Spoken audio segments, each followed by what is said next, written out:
Hello and welcome to another edition of Mailbag.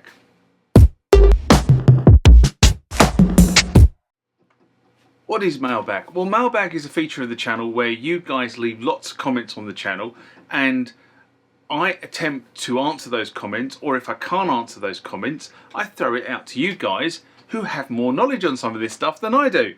So let's get into the first mailbag of this session. Remember, like, comment, subscribe to the channel.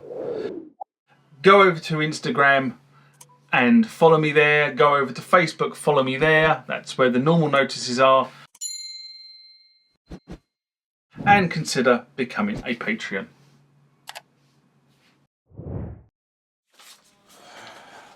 I think one of my neighbours, possibly Barney the Bodger, is cutting something up over the way because all of a sudden the chainsaw started up.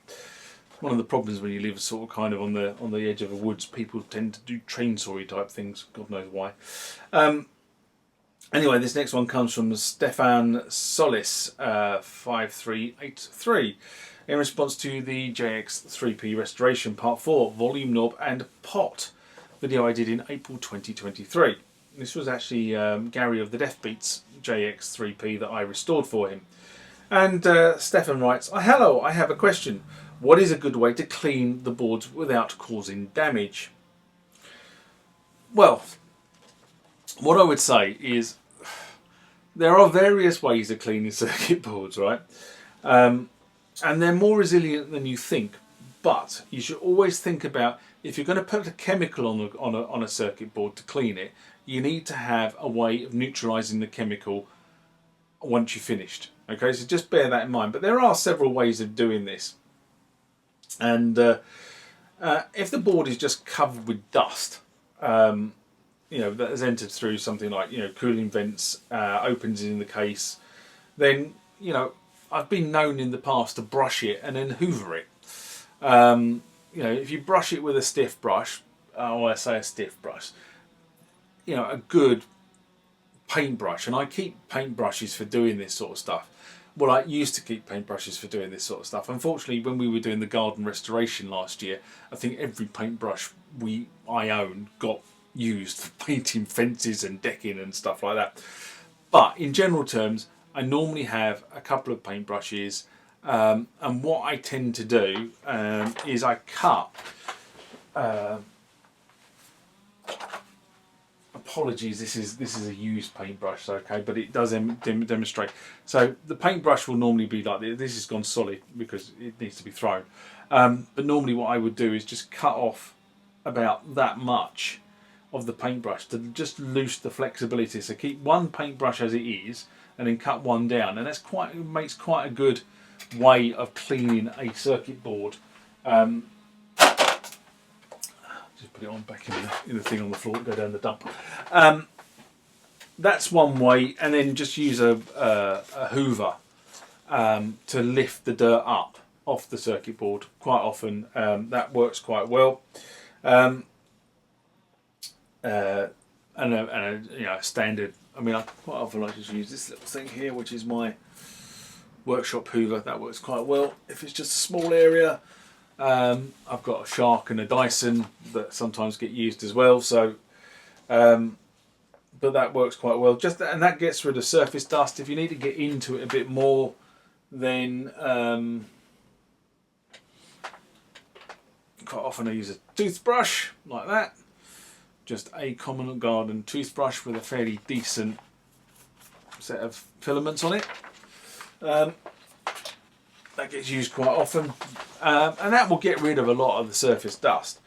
And then you can just suck it up after that. However, if you've got residue on the circuit board, it's not just dust, then you need to probably tackle this in a slightly different way. Now, as I say, typically this can be due to something being spilt on it. Water solves a lot of nasties. Okay, but if the residue is sort of kind of hard and baked on, then you might have more problems. Now, warm soapy water with a toothbrush I use quite a lot. That works quite well, I find. I have been known to put, if it's really, really bad, so like things like nicotine, that sort of stuff, I've been known to put circuit boards in the dishwasher on a relatively low heat, I might add. But that kind of works quite well. People are always horrified when I say that, but believe me, you do have to, on some circuit boards, you have to go some way. Now, I will typically use an ultrasonic cleaner. I've got an ultrasonic tank now, so I use that. If you use something like Mr. Muscle, for argument's sake, which is a window cleaner, very, very gentle, but it is slightly acidic. So you need to wash the PCB, or the circuit board, down after you've done it.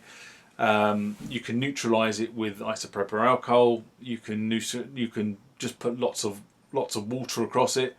You can use deionized water. Is probably the best stuff to use because it has very low contaminant. Well, it has no contaminants in it. It's deionized.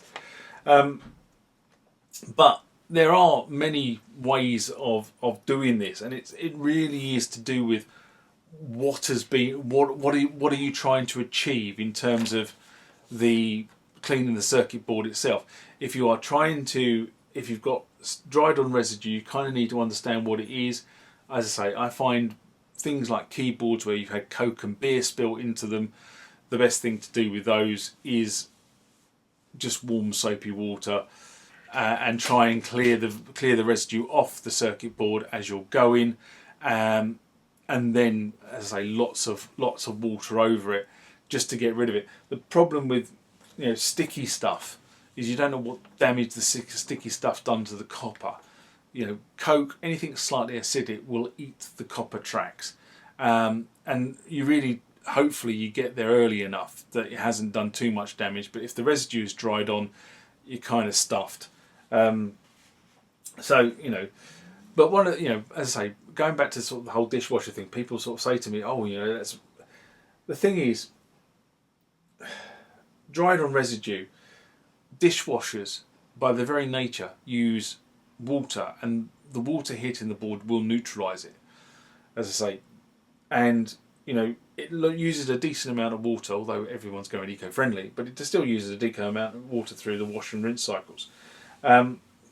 Always remember, put the circuitry in the upper tray, so it's farthest away from the heat source, so you don't get any potential for melting. I use the ultrasonic tank. When I use the ultrasonic tank, I always run the ultrasonic tank at 50 degrees. So, you can run your dishwasher at 40 or 50 degrees and it will work quite well. But again, coming back to the whole thing, you need to use lots of water to neutralise.